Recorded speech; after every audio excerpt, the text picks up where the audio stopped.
Hi అండి, అందరికీ నమస్కారం. ఎలా ఉన్నారు? సో ఈరోజు మా ఇంట్లో టిఫిన్ వచ్చేసి దోశ.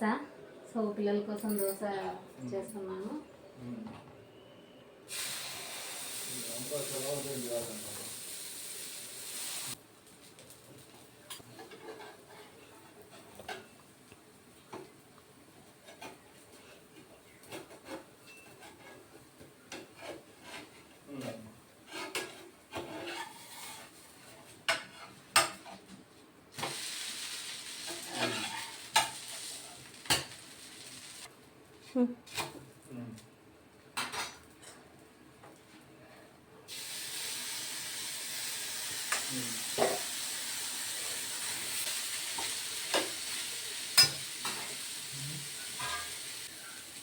ఇలా ఎర్రకారం పప్పుల పొడి చల్లుకొని తింటే కమ్మగా ఉంటుంది దోశ.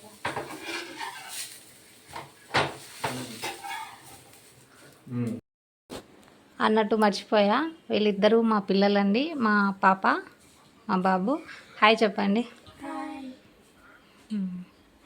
మా ఆయన అవతల బిజీగా ఉన్నారులేండి. ఒక పక్క ఫోన్ మాట్లాడుతున్నాడు, ఒక పక్క టిఫిన్ చేస్తున్నాడు. వీళ్ళిద్దరూ మా పిల్లలు.